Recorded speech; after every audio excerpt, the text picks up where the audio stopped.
This is Survival Radio Network, and you are listening to The Paula G Show right here. We thank you all so much for helping us to have over 2 million downloads. You can stay connected with us by visiting paulagvoice.com. You can join our group page, The Paula G Show. You can like the business page, Paula G, My Journey with Paula G. Subscribe to YouTube. Many ways to connect with us. I'm so glad you all have joined us. As I always say each and every week, time is precious. It is the one thing that you cannot get back. Have we not seen that lately? Time and life, both are precious. So for you to think it not robbery, to spend a bit of your time right here on the Paula G Show with us is truly, truly appreciated. Much love to my engineer, Rosalind. Shouts out to her for making us sound good each and every week. And also, shouts out and much love to V-Ferg for the opening and closing theme music right here on the Paula G Show. And we have a surprise for you this evening because V-Ferg, the man himself, will be joining us a little bit later on in the show. Well, you all, this has been a journey because at the time of this particular podcast, we are not only in the midst of a worldwide pandemic, but we are in the midst of a nationwide tragedy that has affected us worldwide. It is just absolutely amazing. And I'm talking about George Floyd. And for those of you who may be listening to this podcast in the future, on the other side of it, I hope at that moment in time, the lessons learned from this particular tragedy are those that have brought us together, that have united us, and have made this planet a better place to live. I was watching the news footage, and not only here in the U.S., but around the globe, this incident, this tragedy, has impacted people around the globe. So prayerfully, this will be a positive outcome. It will be something that will bring us together as not only a nation, but as a global community. A lot of, many times we wind up at conflict with each other because we don't understand each other. We've had no experience with each other, and the only reference that we have of each other are what we've been told, what we've learned in books, maybe what we've seen on the media, most of which, well, maybe I shouldn't say most, but a lot of which is birthed out of stereotypes or is birthed out of prejudices. Then when we actually have the opportunity to engage, we are engaging with each other based on those misperceptions, based on those stereotypes, and in some instances based on those downright lies. And then the conflict begins. But what a beautiful place this would be. Lord have mercy. What a beautiful place this would be if we all took a moment to engage in conversation, if we all took a moment to understand each other. And I know that sounds cliche-ish, but really having an opportunity to engage in conversation, to communicate with an open mind, with an open heart, to erase all of our past stereotypes and what we thought a particular race was or who we thought they were, erase those, erase how we put one community or one culture of people, into one category because of the behavior of a select number of people in that particular category. What a world this would be if we could all shed all of that, meet each other where we are, and engage in that conversation, build those relationships, so therefore we remove the fears and we remove the stereotypes and we remove the misperceptions, and then we can better engage and just get along. I know that sounds a little corny, but, just get along. When you think about it, whenever there's a conflict, if it's someone that you have a relationship with or if it's someone that you know, generally speaking, you have a better chance at working through it because you know them, because you have that relationship.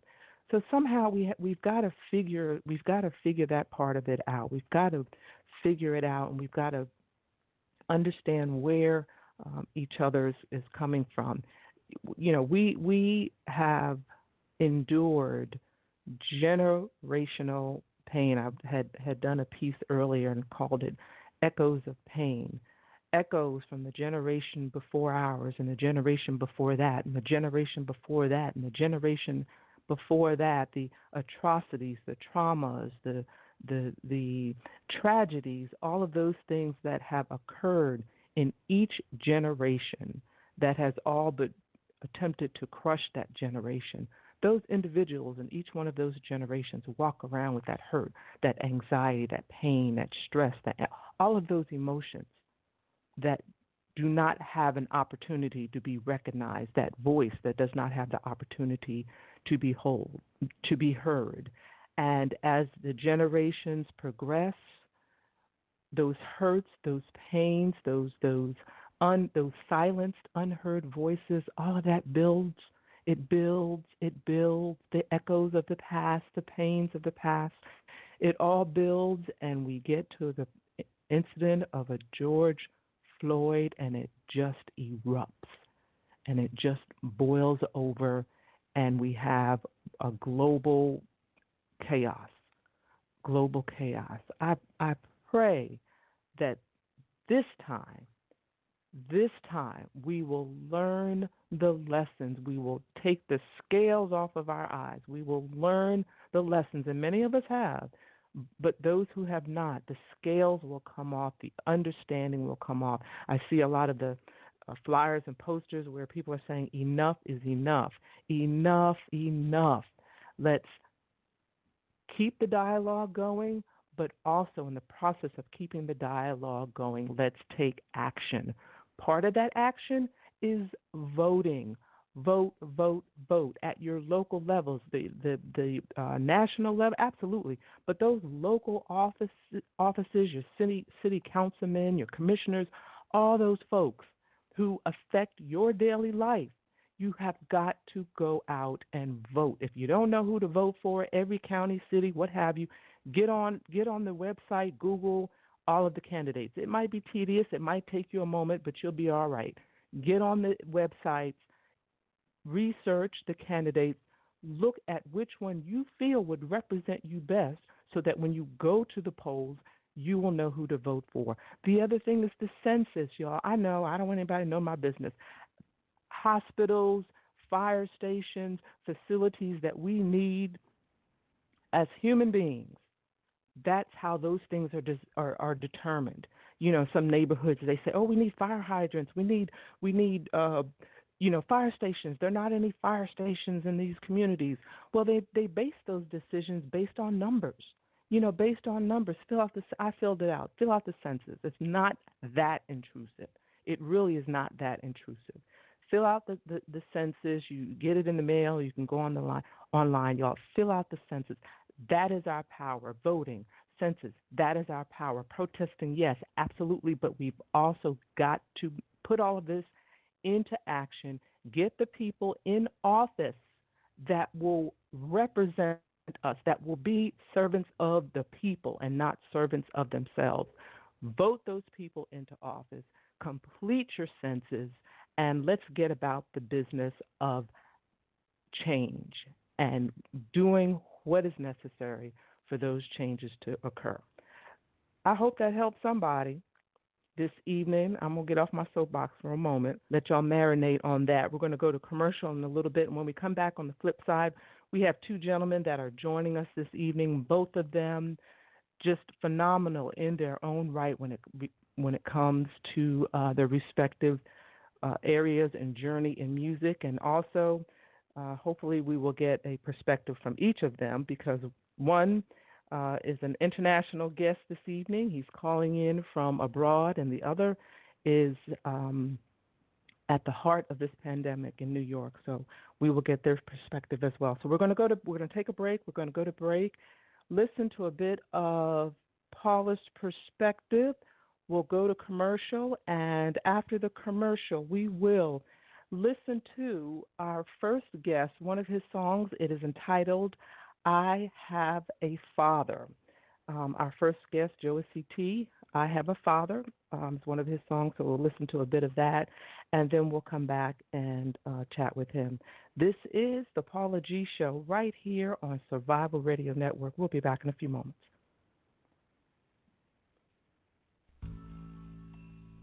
This is Paula G, and this is Paula's Perspective.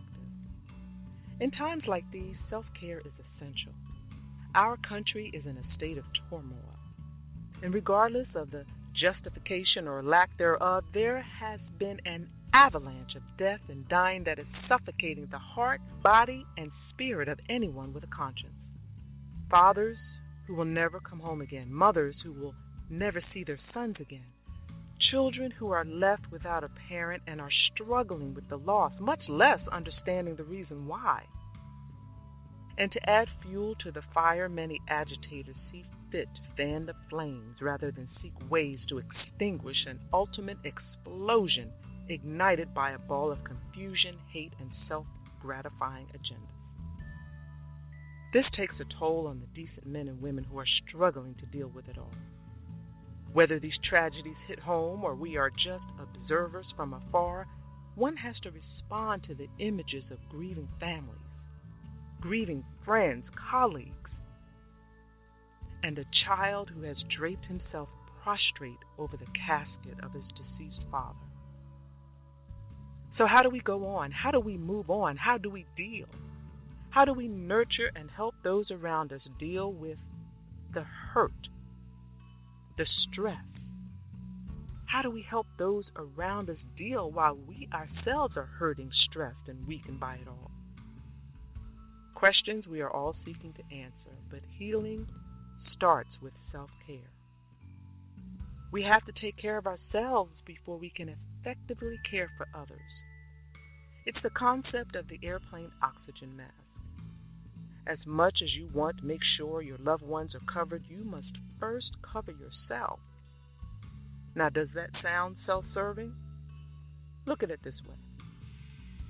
If you are busy making sure everyone else has their oxygen mask, how effective will you be to them when you pass out? You get my point. We as humans were not created for the level of stress that we deal with on a daily basis. That's why self-care is so essential. No one knows what tomorrow will bring. Some anticipate it will be more of the same. But prayerfully, that will not be the case. However, if it is, you have the tools you need to navigate your way through the battlefield. Now, God never said life would be easy. He simply told us He would never leave us or forsake us. You are never alone. Be encouraged. This is Paula's Perspective with music by Kevin MacLeod.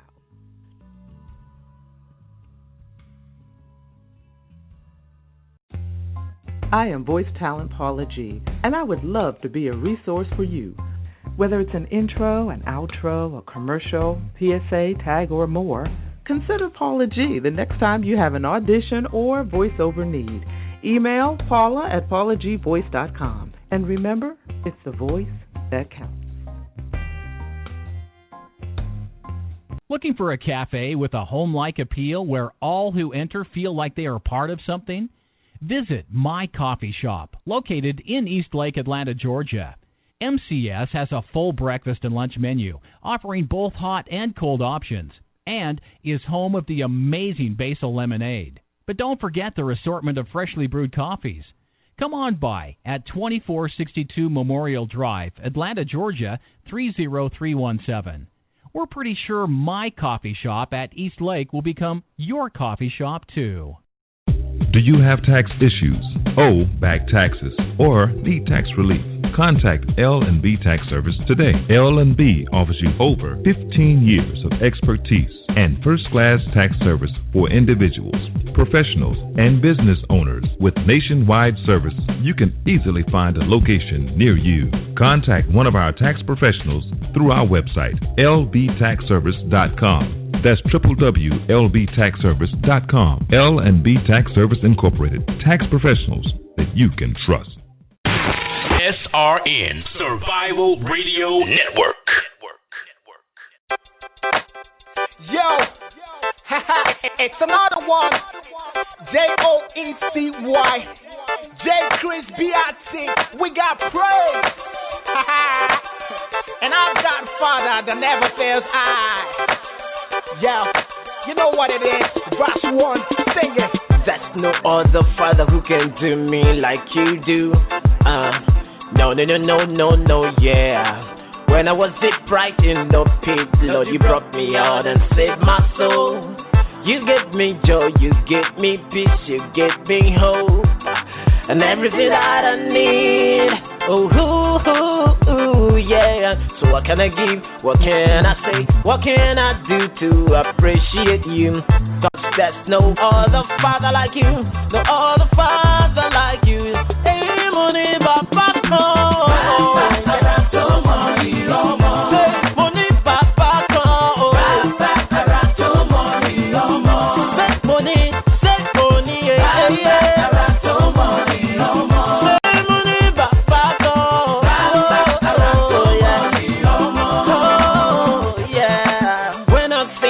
your love for me, Lord, so amazing. And we are back. This is the Paula G Show right here on Survival Radio Network. And my first guest this evening is a gospel music recording artist. He's a worship leader, and he's also a real estate consultant. And we are so excited to have him because it's probably in the middle of the night for him. But ladies and gentlemen, put your hands together and welcome Joecy Tee right here on the Paula G Show. How are you, my brother? God bless you. God bless you, Mama G. God bless you. I'm so happy, so excited to be in the house. Oh, yes, I'm glad to have. Now, where in your part of the world, what time is it? Yeah, it's just 1:47 right now. In the morning. And you're calling from? Yes, in the morning. I'm calling from Nigeria. Nigeria, all the way from Nigeria. Well, bless you, my brother, for being with us and joining us on the show. Thank you so much. And before we get started, I know we are just in this situation here in the U.S. with the tragedy of George Floyd. I just wanted to give you an opportunity, as I will be giving all of my brothers an opportunity to have a voice to just share how this has impacted you as a black man. Yeah, thank you so much. It's so sad to to get to see what's happening over there in the U.S. and I really want to feel with the family going through all of those things right now. Okay, but I just believe that there should be a better way of, getting things done. And God created every one of us, whether we are black, whether you're white, whether you're green, whatever color you are. I think it's a good thing for us to get to learn to live together and just get to see ourselves as human beings and not animals. Once I tell people around me that once you are, whatever color you are, as long as you have a spirit of man, as long as you have a look of a man, of a human being, you are my brother, you are my sister, you are my friend. It doesn't matter what the color is. The color do not determine who we are. Our own self, our spirit, who determines who we are, and it's really a sad thing, to have all of that going on in the U.S. and some other places of the world. So, and I just want to pray that God releases His Spirit upon each and every man, the spirit of love. There is need for that spirit of love. When the spirit of love comes upon every man, you wouldn't see another man with another color, from another country, from another background, as an enemy. as an enemy. So I just trust God to release the Spirit of God upon each and every one of us. Well, we are definitely going to claim that, and we thank you so much for sharing that and for just putting a voice to how this has impacted you and affected you. We're going to believe that, trust in God, and we're going to claim that right now. And share with us a bit about your journey in regard to your music and how you have arrived at this point of being able to share the music and being such a minister of music. Yeah, thank you so much. Yeah, I actually started out, my music journey in as a child, at age 7, 8, thereabout. By the grace of God, I was born in a family into a Christian home. My dad and my mom. My dad is a pastor in a church, and I grew up, in the working. I mean, in the house of God, in the service of God, and all of that. So I started out from the choir. And as a drummer, as a little boy, I played the drums, and from there, getting to see musicians, people who has gone, ahead of me, when I saw them, one way or the other, the love of music started getting into me, and along the line, I started having this love, special love for music, and that was it. I grew, and it grew up so much in me that I became a musician. I played the instrument. I played the keyboards. I played the bass guitar. Actually, bass guitar happens to be my main instrument. Okay, and then over the years, in music, I grew up becoming a music director, but at some point, I had two testimonies about my life, because as a child, I had a sickness, a disease called stroke, which is very, very, very abnormal, for a child, to go through that. So, and at some point too of my life, I think I was a teenager.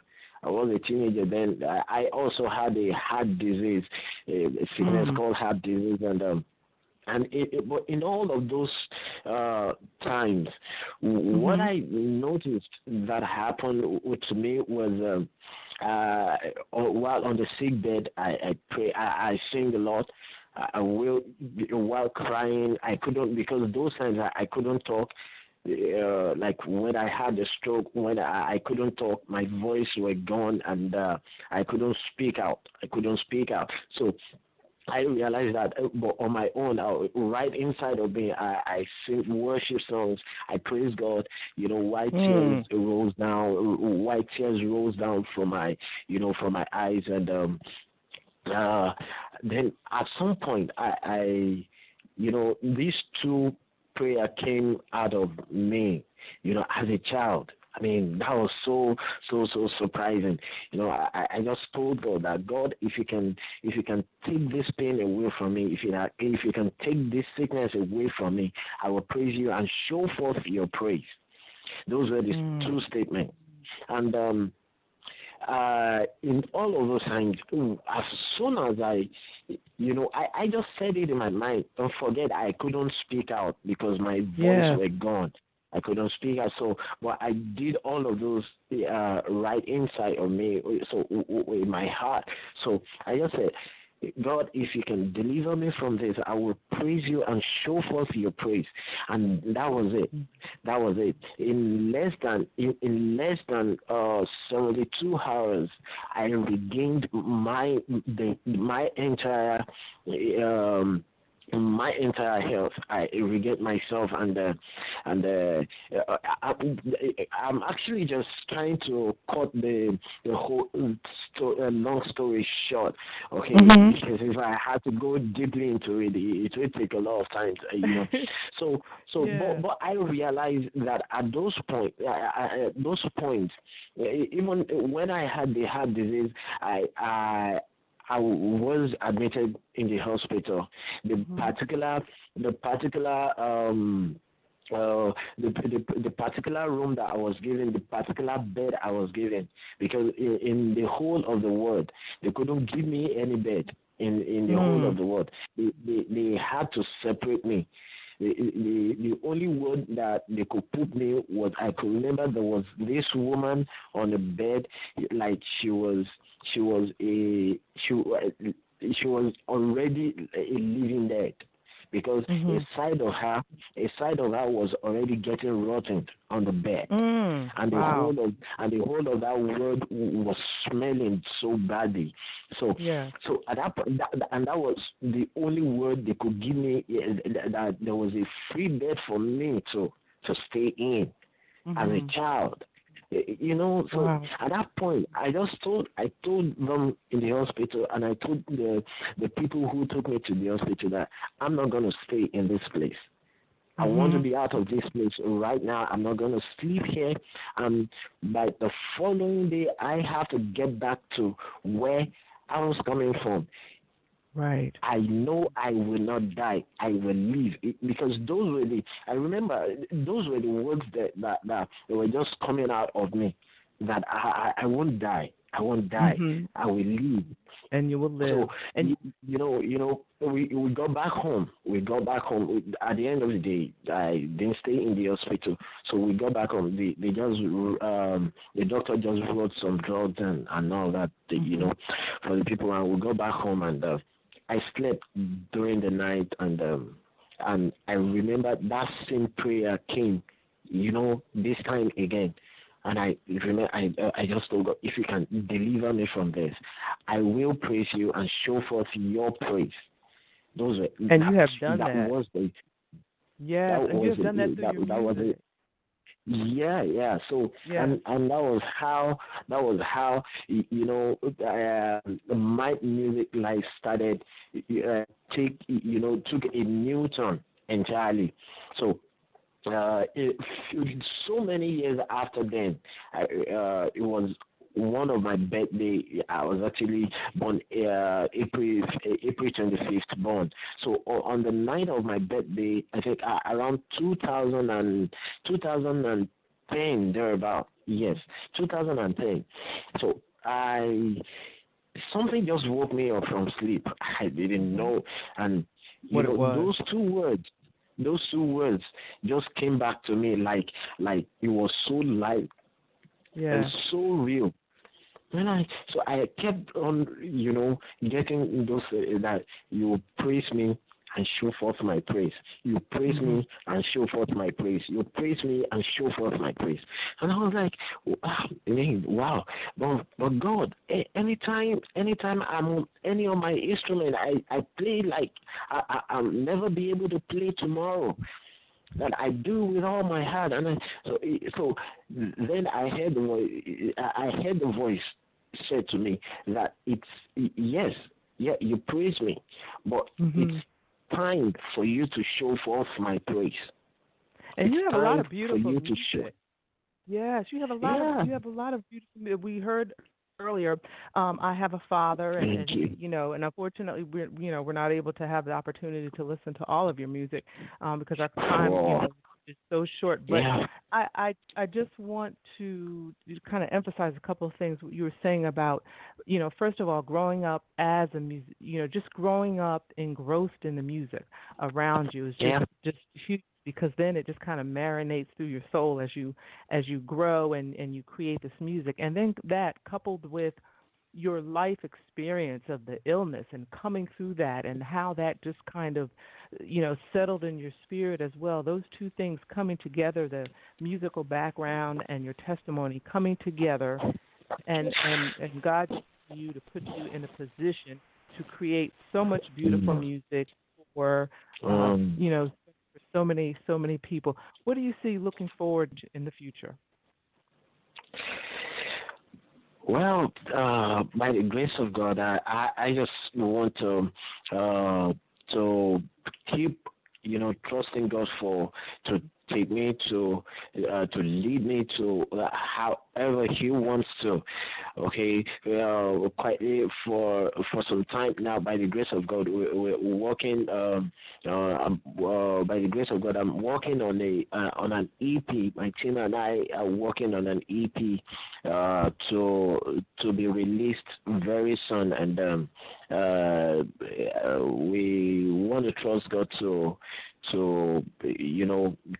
spread, to publicize. I mean, this ministry, as far as he wants to, to every part of the world, because that I remember from the promise, from the vow I made, that I want to show forth the glory of God, the praise of God, all over the world, So I just want to trust God to take me as far as He wants to. He can use me for His own glory. Yeah. Yeah. Yes. And how can the audience stay connected with you? Yeah, by the grace of God, I'm on the social media, on Instagram, on Twitter, and on Facebook page at Joecy Tee. Joecy Tee, JoeCyTee at Joecy Tee. Then on Facebook profile, just simply Joecy Tee. Just search for Joecy Tee, and by God's grace, my email is joecytee at gmail.com. By the grace of God. All right. Joecy, thank you so much for joining us. I know now you can go get some rest. And thank you so much. We'll share that information with the audience. This episode, you'll have an opportunity to go back and listen to, and the audience will have an opportunity to go back and listen to as well. Be well, my brother. Thank you so much for joining us. And also, we got to give a shout-out to Shaggy Tosh. Be Inspired Radio with Shaggy Tosh. Yeah, we got to give Shaggy a shout-out for just connecting us, and also with connecting us with Louisa as well. So, my brother, thank you so much for joining us. God bless you. And, I celebrate you. Your journey. Yeah, thank you so much. God bless you. Yeah. Have a wonderful night. Yeah. All right, ladies and gentlemen, we are going to take a break and listen to a little commercial. And then when we come back on the flip side, prior to speaking to my next guest, we're going to listen to a bit of his music as well. The piece is entitled I Am. When you have a gift, when you have something that God has placed inside of you, when you have this gift and you practice, you put in the time, you put in the effort, you put in the work to really develop that gift. It really is something that can, they say music is a universal language. It is really something that can bless so many people and can touch so many people, regardless of what your platform is.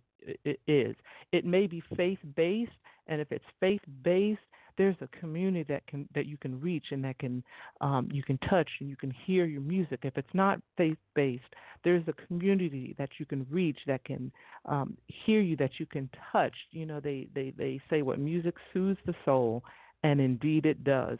And when we come back from our commercial and listening to I Am, we will be speaking with our second guest. He's no stranger to the Paula G Show, and you all hear his music at the opening and closing each and every week. So don't go anywhere. Sit tight. This is the Paula G Show right here on Survival Radio Network, and we'll be back in a few moments. If you're a content creator, social media socialite, influencer, or simply love to record current events, you need the joystick. The joystick is an essential tool for every type of digital content creator. It holds 2 or more mobile phones or tablets, allowing users to stream and record hands-free on multiple apps simultaneously. And it's lightweight and portable. For more information or to purchase your joystick today, visit our website at www.joystik.com.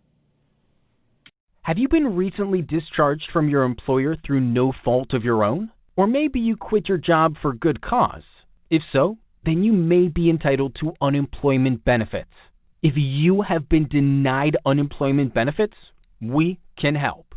Give us a call today. As a prior administrative law judge, I am confident that I can assist you in collecting the unemployment benefits you rightfully deserve. Free initial consultation. Be sure to call Unemployment Appeal Consultants today at 850-228-3556. Proudly serving the Georgia, Florida, and Alabama areas. You may have heard the phrase, deals are done on the golf course, but do you know how that happens? The book 9 Holes, 9 Goals will provide hole-by-hole guidance on what to do and mistakes to avoid during a round of business golf. Pre-order your copy today at 9holes9goals.com because closing deals on the golf course is no longer just a phrase. You can do it too. SRN Survival Radio Network.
And that was I Am right here on the Paula G Show on Survival Radio Network.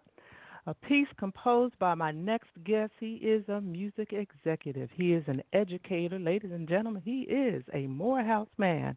He is here to join us this evening straight out of New York. Please put your hands together for the one and only V-Ferg.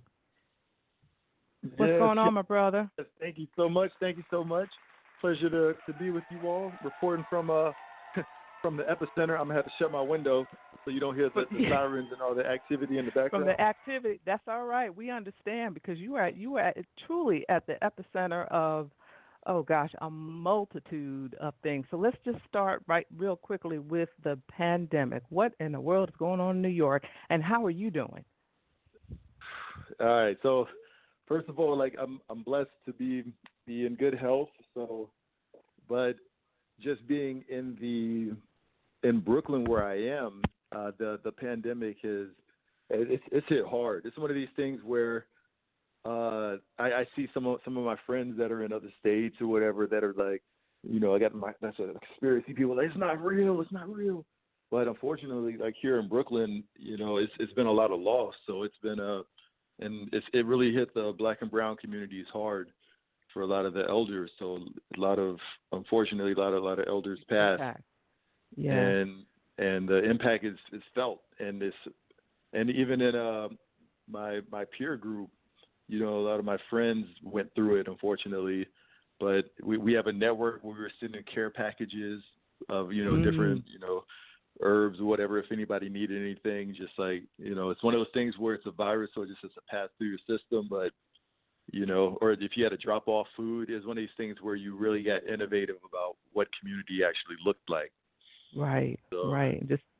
Just taking care of each other. Well, we are so grateful, and we are so thankful to God that you are well and that you are safe. And your governor, he's the bomb. He is no joke. We got to give him some props because he really this is just a monumental season in time, and I think he's done an excellent job of navigating to the best of his ability based on the information that he's been given at each moment throughout this. So, so that's good that you're safe and that you're looking out for your neighbors. So you're dealing with that, and then we're a week, 8 days into just a tragic time in not only our country, but really globally with the death of George Floyd. And I want to give you an opportunity as a black man in America. I want to give you the opportunity to speak your voice and how this has impacted you as a black man in America. I got to take a deep breath on that one. That's like, I know it's a loaded question. The Cliff Notes version. So you know what it's done? It's one of these things of where for whatever reason, it exposed how uncomfortable America was about having the conversation about how they treat black men, especially black men and women, and the inequities have just been exposed. Like, unfortunately, it took a tragedy for people to really realize the impact of it. It had to be something so flagrant where now people's humanity has been tapped, and it's like, oh, wait a minute, like, I disagree with that. And it's a weird thing because, like America and just being black in America can mess with your mental health because, it'll be an unarmed black man that gets shot on the news and it just happens and we're mourning as a community, but I got to go back to work. And as soon as I get there, somebody that's not my color is asking about the latest report that needs to be done. And they're not even aware of what happened. Or acknowledge. And you don't have that space to, A, not acknowledge, or B, having that space to grieve within the acknowledgement. Right. Within it, there's never a pause. There's never that heartbeat that happened. And I'll go out, if I'm on Facebook or wherever else, like I'm reminded of it. But, it was almost like, you had to tuck in your feelings and just, put on that work face so you can just get it done. And then it's also that thing where, a lot of environments just really aren't safe to even bring up race. So you bring up, race around white people, they just get tense. And it's like a thing. It's like, oh, wait, some of my best friends are black. All these weird things start coming up when you're even trying to address something that's systemic. So that's the thing that's just been exposed, where a lot of my close white friends, or just, I consider allies, people that just already knew about the condition, have really taken it on to educate others about what was really going on. And I really love what you said about it really exposed just how uncomfortable the conversation was. It had, unfortunately, had to come to this point because and correct me if I'm wrong, I might get my numbers wrong, but I think it was about 3 years ago, Colin tried to tell us, or to tell those, bring light to, what has been occurring for decades. And like you said, being a systemic issue, just dating all the way back 400 years, it just looks different in each generation. It looks different in each generation based on what's considered acceptable, if you will, in society at a particular time. At one point it was slavery, and when slavery was no longer acceptable, then it, evolved into the Jim Crow laws, and then when that was no longer acceptable, then it evolved into welfare, and then it evolved into the prison system, and then it evolved into, the shooting and killings of black and brown people, and now it has gotten to the point where it has just boiled over, and it cannot be, contained. So, like you said, we've gotten to the point where we can no longer sit in being uncomfortable about it. We have to, definitely have those, conversations. Do you? share how you feel this will, from this point, how this will help us to move forward, or if it will help us in the healing process. I think that it's definitely going to help us in the healing process, and I do think that for I can't really speak on behalf of all the blacks. I'm not going to do that, but there is some right. I don't have that much power. I don't want that much power, first of all. So, but you have a voice for V-Ferg. Yeah. So the personal voice. Yes. There's that little fear, that little thing in the back of my head that after all this, that things will still return to normal, quote unquote, where an environment where things will still slide by, and we don't notice when things happen anymore, and the energy to fight and change and make policy could go away. Yeah. And that's a fear, but I also feel, just kind of more and more each day that like this is a chance where people are like, this is I sent an image out to some people where you saw protests literally around the world in support of us doing something. And, there's this ego thing where America swears they're the leader and the most, thoughtful, advanced and all this thing. But, what I saw, a man lose his life was Stone Age, primitive, and just like, just kind of the lowest of what I want to see from humans. Mm-hmm. This leaves you speechless.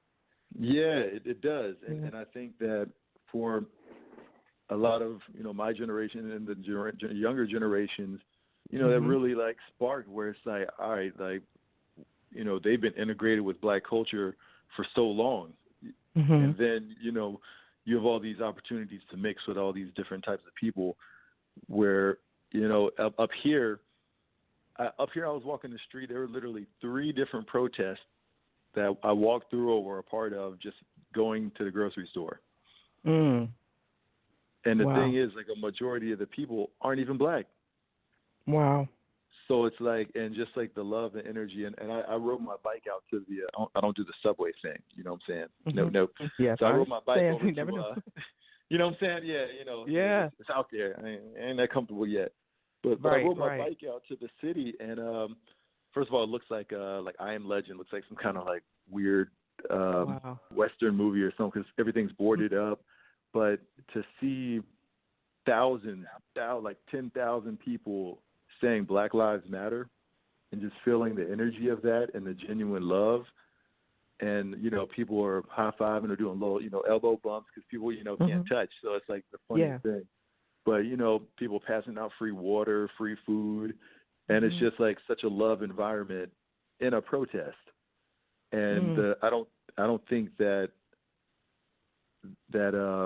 television picks that up. It's hard to catch the frequency of even the scale of how many people are really out here marching. Like, there's like 5 marches going on in the city at the same time. At the same time, yeah. And it's just like a beautiful thing to see. And it's like it kind of took me back, like, wow, like these people came out like, nah, this is not what's happening. And they're like, black folks, you can come out if you want to, but like we're out here, like that's all what happened. Right, and we're marching peacefully. How do you feel this will impact your music moving forward? See, that's the crazy thing is that some of my music, not necessarily this latest project, there's some hints in there, but a lot of my music was about that thing. I got a song before on my last album called "Teach 'Em How to Feel," where just asking the question, like, do you have to teach people how to feel, to have empathy for somebody that doesn't look like them? It's that thing of like, what would it take for people to recognize and see me as an equal human? And it's like, do you got to teach that? What would that take? You know what I mean? Is this something where you require it in a curriculum or something like that? Because I was just feeling like that. But it's almost like the same music. It's like it's still relevant. Like all these protest songs from way back are still relevant. So I think it's going to continuously be like that question of like how deeply are we really connecting? Are we Right. surface connecting, or are we really going down to systemic levels of relationships? But you know what you just said further supports that whole uncomfortable conversation, because the fact that your music prior to this resonated and it spoke to the injustices, it spoke to, you know, what do we really have to, like you said, teach people how to feel, your conscious awareness of these issues, these systemic issues that we have in this country, and for your music to already, you know, be resonating with that it speaks volumes to you, really, in regard to, you know, your place in society and your observations, and it speaks volumes to, that you know, this systemic issue really people have been walking around with it, have had to coexist with it, can't discuss it at work. It's an uncomfortable conversation, yet it's revealed through your music or whatever the gift. And you know, we've seen that across the ages, where, you know, those feelings that maybe you're not able to, and you correct me if I'm wrong, you're not able to express, your awareness, those questions that you're not able to ask because it's uncomfortable, it then comes out, you know, in your music. So I commend you for that. Thank you. Yes, yeah. So tell us a bit about, I mean, since you have been on the show, I think you were on the first year that we were on air. The first year, you have supplied us with 2 themes over the years, and, you know, the audience, they should already know you because, you know, I give you a shout out at the beginning of every show and the end of every show anyway. Oh, yeah. So audience, y'all should know V-Ferg, because y'all hear his name at the beginning and the end of the show each and every week. How has your music evolved? How has it grown? Give us a little insight of your journey since you've been with us the last time, and some of your projects and so forth. Yeah, so I would say the growth would be because I make a lot of music with my best friend Richard Makerson, and also his brother Reggie Makerson. So a lot of the styles and influences that we have are the same. So he'll send me like a shell of a track, and then I'll take it and develop it with the live music element, and then add the lyrics how I feel on top of it. So I would say like this collaboration has been enhanced in this project. And I also got my brother D1, that's one of the artists, that's a rapper on the track, and Kalindo Parker, so who's Janelle Monáe's guitarist, like a great guitarist on the music. So it's been fun. So making the music with people feels like a conversation. Mm-hmm. So that's been one way, and also to just the different doors that have been open in live performance. Mm-hmm. So I've been able to literally just like travel the world, move around, doing live shows for some pretty unique audiences, and that's been a blessing to. Yeah, there's so many, for me, like so many different business conversations came up from the music, where it's like, all right, no, what about the music? And then it links back, but I've been able to team up with and hang out with and generally just be friends with, you know, some pretty successful people, but we bonded through the music. And so our relationship is so genuine that it's so much easier to talk business and do all these things after we've had this, you know, a connection on music. Is just like a different level than running somebody's resume or, you know, asking questions. You're jamming in a jam session, like you're spiritually synced up. Synchronicity. Yes, and you just flow.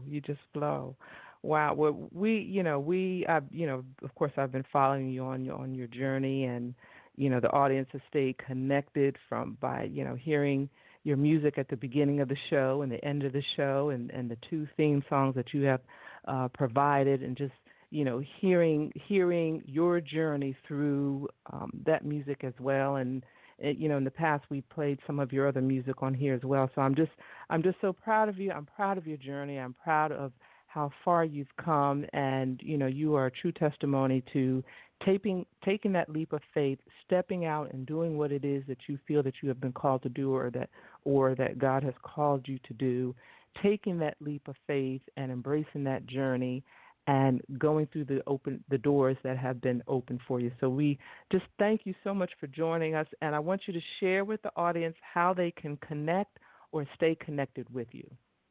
Yes. Thank you. Much love always. And yes, to connect with me, you can find me social media at V-Ferg, V-F-E-R-G, and also VFergmusic.com.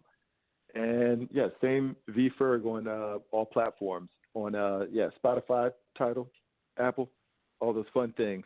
So please connect and reach out to me. I'm a real person. I'm not one of these people like, I'm not going to message you back. You can find me. V-Ferg, he's real, y'all. He's real. Y'all hear me say it at the beginning and the end of every show. He's here. He's here. Y'all just heard him. He's here. And make sure, audience, that you share this file. Please make sure that you share this file because just a great conversation. V-Ferg, we appreciate you. We love you. Thank you so much for joining us again on the Paula G Show. Stay healthy, stay safe, and continue, my brother, to embrace your journey. All right. Thank you. Love you. Love you. All right, ladies and gentlemen, gosh, time goes so fast. We always say that. We got a couple minutes left. Share this episode. Just two dynamic gentlemen sharing their vision, sharing their journey, sharing their music, and also sharing their perspectives on how this latest incident with George Floyd has affected their prospective lives. And you know what? I just thought about it. I didn't get a chance to ask Joecy how the pandemic is affecting them in Nigeria as well. But we appreciate both of them joining us this evening on the show. We are winding down, and I wanted to have V-Ferg on because he's been with us from the beginning. Next week, or a week after next, I think it's a week after next, we're going to have a couple of more guests that will be on that have been with us from the beginning. My first engineer that had been riding shotgun with me for almost 5 years, and our very first guest, we will have them come back as Survival Radio Network and the Paula G Show at the end of this month says goodbye after I've been on the air 6 years, and I believe Survival Radio Network has been on the air for the last 10 years. So we're going to be having celebration. We're going to be celebrating Survival Radio Network. We will be celebrating Clark Garrison. Keep an eye on his personal page, KLARQUE, Garrison, GARRISON, as well as my page. We'll be posting information on both of those. In the meantime, throughout June, on my group page, The Paula G Show, I will be posting some flashback memories, some memories from live remotes that Clark and I have done, and that the Survival Radio Network and Survival Radio Christian Network family have done as well. On Fridays, we'll be posting some videos from some of the live remotes. So throughout the week, you'll get to see the snapshots, Survival Radio Network, Survival Radio Christian Network. And then on Fridays, we'll be posting snippets and videos from some of our live remotes. So we're still here. We're just shifting gears. On Wednesdays, you will still be able to listen to an episode of The Paula G Show. You can simply go to my group page, The Paula G Show. There will be an episode that will be posted every Wednesday. If you don't get to it Wednesday and you can't get to it until Thursday, that's okay. They will be there, and that's where all of the shows and the videos and everything will be housed on that group page. I'll also have a playlist on my YouTube channel for the Paula G Show and also the Survival Radio Network live remote, so you can go back. And I started looking through a lot of my files. I'm like, oh my gosh, so many of the people that I interviewed. I remember my first red carpet with Wendell Pierce. Oh my gosh, I was so nervous. I have to tell you all about that. But anyway, my first red carpet, having the opportunity to interview CNN weekend host Christy Paul, just the opportunities that have been made available to me as a result of being on Survival Radio Network and being mentored under the one and only dynamic Mr. Clark Garrison. We continue to keep him lifted in prayer. So make sure you stay tuned, stay with us. We'll be back next week. Rosalind, thank you so much. I appreciate you as well for your engineering. And y'all, those of you who are in radio, you got to love on your engineers. You got to respect your engineers because they have to do a lot to make sure that you get on the air and do what it is that you do. So much love to you. Mwah. Rosalind, love you so much. Thank you. Thank you to V-Ferg for the opening and closing theme music on Paula G's show. And he mentioned the platform, so y'all know how to reach out to him. Joecy Tee, calling all the way from Nigeria. We thank him so much for joining us as well. Go back and listen to the file. Share. We love you. We'll be back next week. Stay safe. Stay healthy. Until next time, ladies and gentlemen, embrace the journey.